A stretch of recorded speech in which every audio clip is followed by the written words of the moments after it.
sebagaimana kami dari memiliki masjid. Memiliki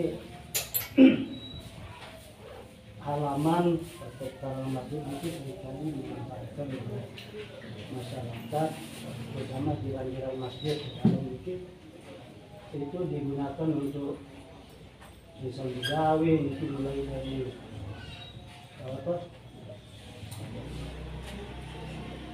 Mantok kelapa nih, lokeknya sampai beronas nih yang menggunakan fasilitas masjid. Jadi niki doang, kemudian sisa-sisa bangunan, misal kayu, niki simpan di halaman masjid. Demikian juga masjid yang di luar. Nah, maka niki ini hukum karena dulu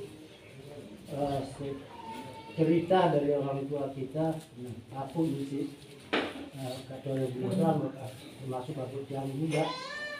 Kalau dia keluar dari masjid niki rempah niki ampun enggak milu anak masjid itu lihat rempah termasuk orang tua beliau juga guru murad mungkin kok menggampangkan sekali mungkin terima kasih. Assalamualaikum warahmatullahi wabarakatuh. Masalah memang dia anunya dengan tua-tua ada sangat setia ya. Sangat setia. Saya ingat almarhumlah Tuan Guru Rais Karbila. Memang karena teguh terhadap Syafi'i kan, Syafi'i. Sehingga ibaratannya lamunara sopuk dengan bewakaf kipah untuk mimbar masjid. Nah kan para mu'ayyan. Ada mu'ayyannya kepastian. Dari dia kanggo sebulan kipah ini kipah luar mimbar. Kanggo sebulan kipah luar mimbar. Harus jakat sampai sih itu dalam mimbar. Dia kanggo sebulan. Ini kita daripada Imam Syafi'i. Kemudian apabila kewakapan sebuah kipah untuk dalam masjid yang kanggo sebulan kipah luar masjid. Nah, ialah ya dasarnya bahwa lamun niki halaman masjid dia mengadu rabat atau dia ngadu niki batu sikat di sana masih tanah, maka asalnya nyugulang terumpa cara lain kan terumpa di sana, terumpa di hujan, terus lah karena hujan kan becek berdeket laun raw lihat lampak terumpa ini, maka sangat takut dia genjauhnya si aran tanah itu Pak luar lingkungan halaman masjid harus ditulakan lagi si wayan terbiar. Nah ini apabila yang merupakan suatu si berupa wakaf mu'ayyan. Kemudian berbeda apabila dia merupakan wakaf, namun dia merupakan wakaf. Namun dia merupakan wakaf itu pandang sebagai kepentingan umum.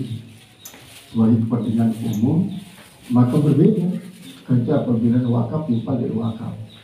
Nah, namun dari wakaf ini kan bau longgar ya. Makanya antara beberapa dengan isi tahu untuk tidak mempersulit para pengelola, dia memilih dalam bentuk akad. Ada wakaf artinya. Pasti dalam bentuk amal doa tidak kesulitan memang dengan si pengelola dia.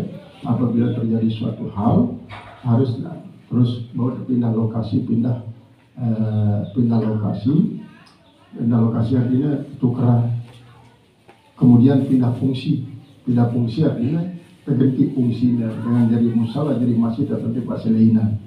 Nah kemudian hal-hal lain misal namun Imam Syafi'i memang balon-balon suatu wakapan untuk masjid dan kalau masjid tidak kanggo subur dengan masjid. Tahu tuh hari itu.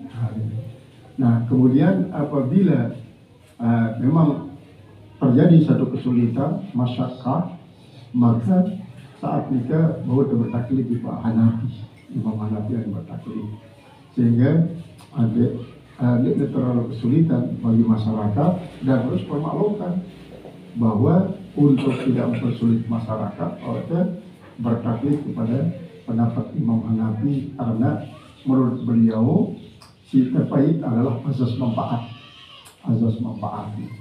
Nah, itulah ya, sehingga banyak beberapa tempat memang terjadi alih fungsi daripada suatu fungsi duluan disebut berupa fungsi lainnya. Nah, namun kembali kepada tetap maslahatnya kembali kepada masjid. Ya, saya paling tahu azas manfaat. Assalamualaikum warahmatullahi wabarakatuh. Yang mana saja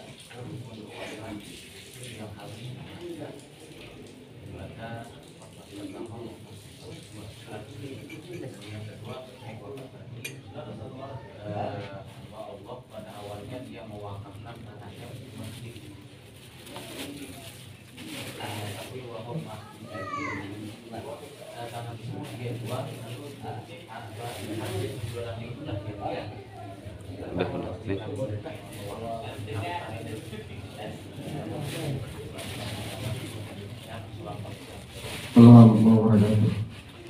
Jadi memang dalam khotbah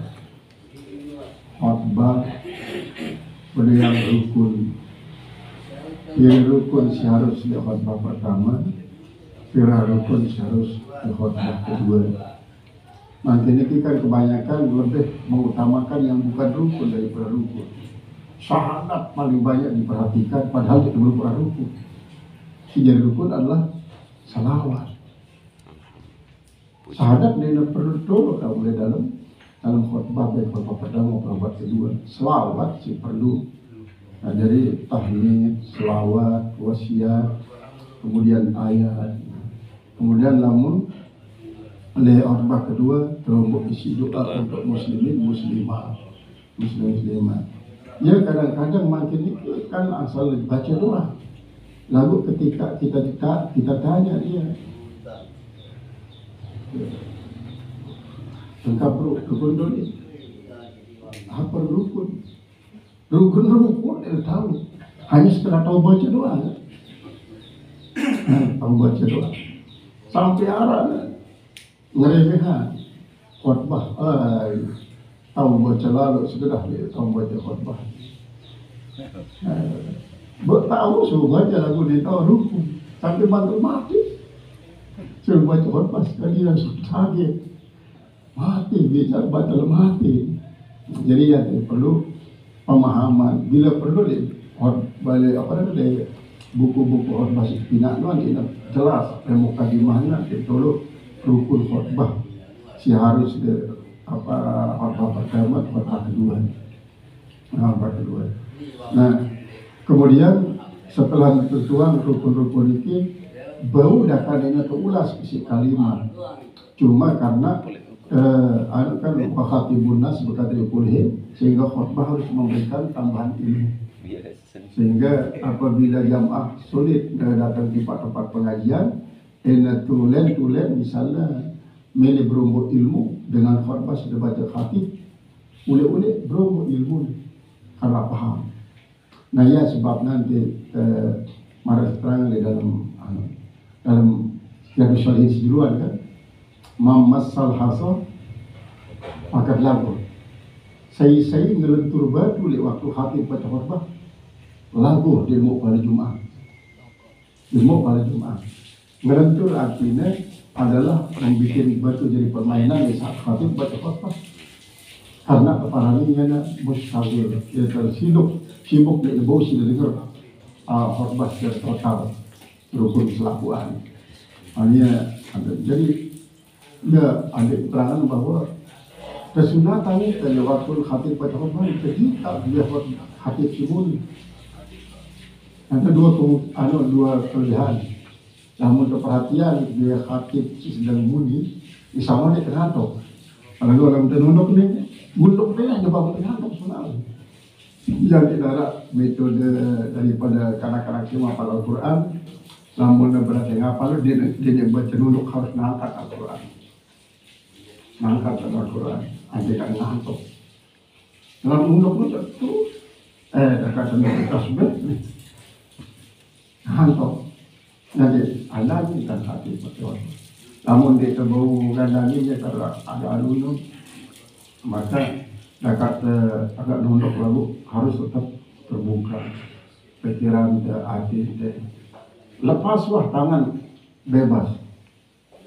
Jadi orang bertasbih waktu mendengarkan khatib bacaan pantun jauh lebih baik daripada pada zikir sih kalau di tasbih.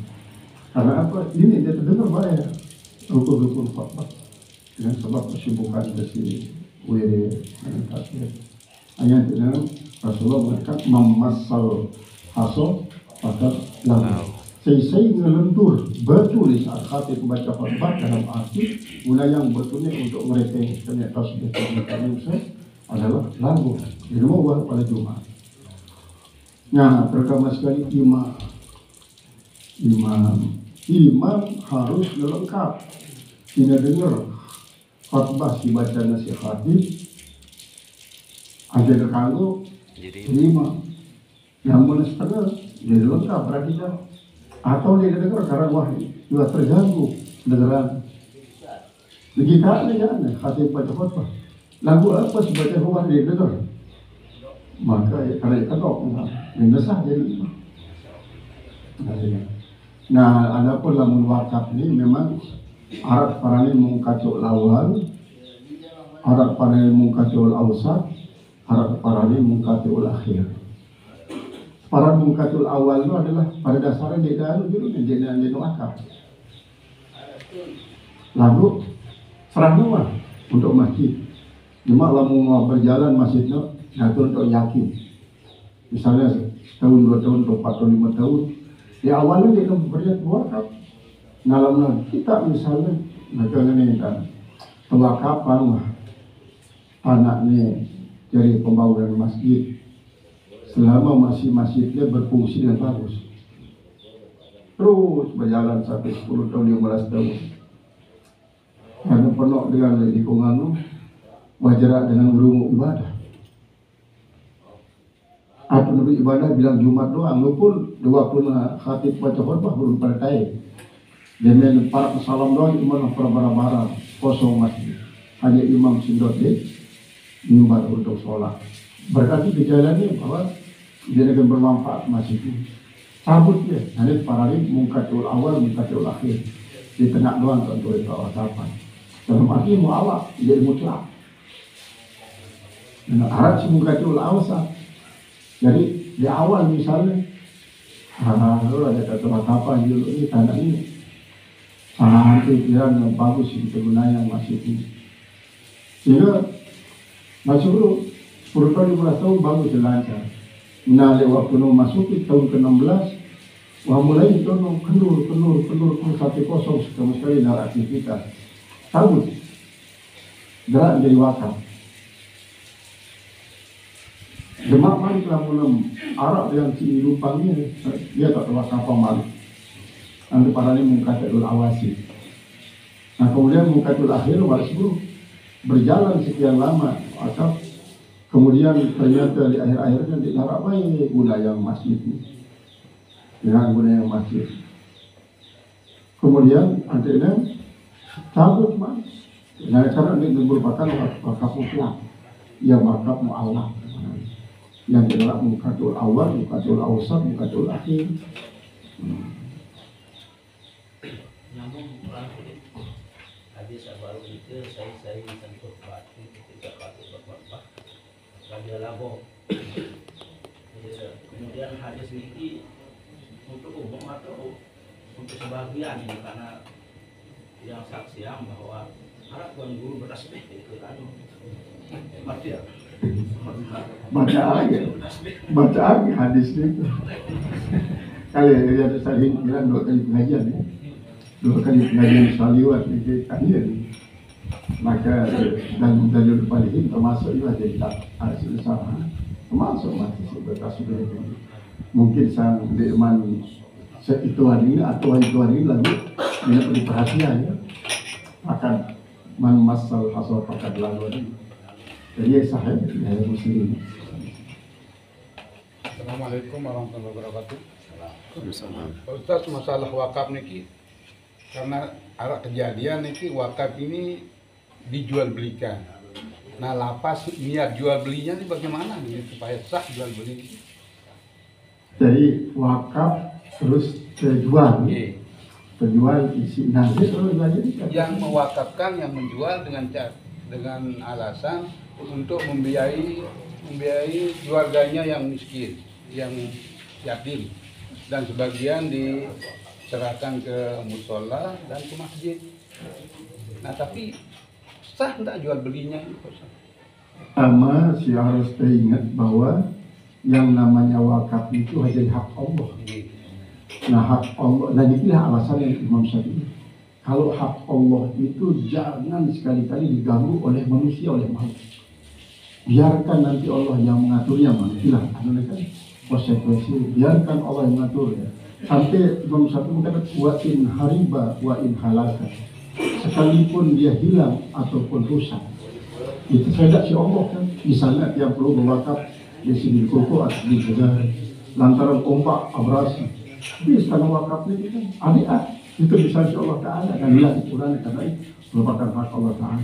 Nah, ketika diambil kembali oleh orang yang berwakaf, berarti dia belum paham makna berwakaf itu kemungkinan. Nah, kemungkinan dia belum paham, atau kemungkinan malah sebaru itu yang mungkatul akhir. Artinya selama masjid ini bermanfaat, digunakan secara bagus, dia tetap dikatakan wakaf. Tapi ketika dia sudah tidak difungsikan lagi, maka diambil kembali karena dengan alasan wakaf itu wakaf mu'alaf. Artinya wakaf mu'alaf ini bergantung dengan apa? Bergantung dengan sebab lamun nanti luar berfungsi bagus lalu lemak terbaik entah ada wakaf.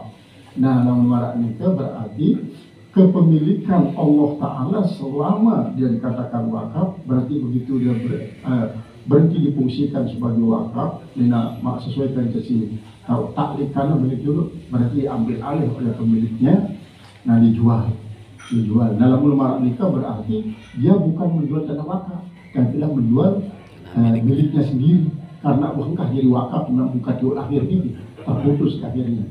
Nah, selama keistilahan wakaf ya kan, dia makna daripada tidak boleh dialih fungsikan, tidak boleh dialih lokasikan. Artinya ditukar misalnya karena ini makna yang tahu ini namun tadi angsil lemak dikekawan ongkap dengan si disco dan semacam karena hotel itu mereka pindah permainan, pindah wanita. Nah, lamun makap mutlak dia kan adik aman tidak jadi apa-apa. Nah, lamun si mu'alaf yang malah seperti itu berarti bukan kepada wakaf kembali jadi pribadi atau milik keluarga lalu singaturnya. Nah, inilah dia si perlu kepastian terutama sekali terhadap tanah-tanah si misalnya para wakaf, jelasan statusnya kan. Nah, ini memang kadang-kadang kekurangan ya kaum muslimin secara umum tidak menjelaskan makna daripada wakaf mungkatul awal, mungkatul waqti, mungkatul akhir itu. Terus yang kedua, beda antara wakaf timpat amal. Ayat Al-Maqfurah Tuan Guru Ibrahim sangat hati-hati. Di pembangunan masjid atau musalla, status ini wakaf atau amal. Nah, wakaf yang masuk dulu karena berpegang kepada Imam Syafi'i, wa in halaka wa in hariba. Kalipun sih dia adik-adik sedat Allah Ta'ala ini tiap soal wakaf ini hanya jadi amal sama amal yang masuk ini kasih halal nanti yang masih perihal hak manusia untuk ngatur ini. Assalamualaikum anak ikhlas dalam umum itu mereka dipindah-pindah atau tidak Ibah jalan umum. Lamun hibah kan dia sengketa lamun hibah ini karena dia masih perpindahan hak dari manusia ke manusia. Akad ini perpindahan hak dari manusia kepada Allah. Jadi lamun selama hibah ini apabila amak berhibah tipa anak atau aku berhibah tipa wai. Lamun anak menerima hibah masih di tangan ia barang si hibahan kanggo netebaik si amak. Kecuali yang berpindah hak, artinya anak nerima dia menerima doang niki ada pukrah tahu misalnya si anak niki tukang di kebun selainan. Jadi kebun niki dia merupakan hibah niki karena hak pembelian dan barang hibah. Nah dari ada baik misalnya si amanat dia kambing selama masih di tangan ia anak atau tangan bayi niki maka tetap niki ya kanggo sebaik kembali si amak si ina. Nah, adapun lamun lainnya daripada niki jangan dia tanggung. Misalnya sepo dia batur lah berhibah tipa nanti anak semetone daripada anak semetone tipa anak tipa semetone tipa paman tipa segala macam dia kanggo debai. Nah, adapun oleh sebelum niki lamun berupa hibah dia berupa wakaf napi pun tahu tergunayang perubahan manfaat jadi perubahan fungsi niki kanggo dia selama dengan si berhak mengizinkan memperbenglah apakah perbengan itu dalam bentuk nanti hibah kembali dibandingkan dengan perbengan atau dalam bentuk nanti dah jual dia namarak si sengke wakaf. Assalamualaikum warahmatullahi wabarakatuh. Ketua salat jamaah. Kalau misalnya sholat isya, dengan ini kan tahu sembahyang sunat bagian isya, itu ini untuk berjamaah biar tetap sholat jamaah. Jangan bahas bahwa dengan salat wajib kanggo ne masbuk dengan berikan imam ini kan ini salat sunat baik sunat zuhur maupun sunat asar kau zuhur tu berapa sekali kan sebagian zuhur. Jadi kedua nombor pahala jamaah dakak di negeri robah niatnya isi dengan si tak ikuti misalnya yang salat bagian zuhur tiba-tiba arak sopo semeton lah nempok pundak si kanan itu berarti isyarat dari berjamaah. Dakan diterobah dia dan tetaplah langsung ya. Maka mau pada jamaah dengan walaupun dia salat wajib itu sebagai sunat. Tetap mau pada jamaah sah dan sah bin mau pahala dan itu si mau pahala apa sih sebagai sunat itu pun mau pahala ini yang mau pahala karena membantu kan membantu. Jadi mau dia kan 20 derajat dengan sebab itu ya. Apapun dari yang batal perkara yang akan salah satu penyebab batal sholat itu. Kemudian terubah niat. Dia ada berubah. Dia ada berubah niat. Dan terubahnya jadi mana jelas. Jadi lamun berubah niat maka berarti ia si babang batal. Oleh sebab itu dia ada berubah niat. Nah, dari ya dia perlu masuk berdengarlah tidak ada apa karena betapa banyak seperti ceklek kalau jadi imam dan jadi imam. Pada waktu itu datang Gus Pirani sok dari bodi imam lah padahal baca Fatihah liman pasir. Nah ini lamun dengan si paham si ngerti cakap si takut memang si gelik bodi imam ini tiang sering takut sebenarnya kan di tengah hafal Quran kan para imam ini hafal Quran lepas kali ada dia tahu lulusannya nanti kalau Quran ada ya sengke mau lah mau baik jadi imam maupun jadi makmum cara nepuk ini ya jangan ada kelentur enggak setelah usolin tapi sebelum itu siapa. Jadi yang ngiji juga ada tahu, tidak tahu juga. Nah ini kira ibarat. Alhamdulillah cukup.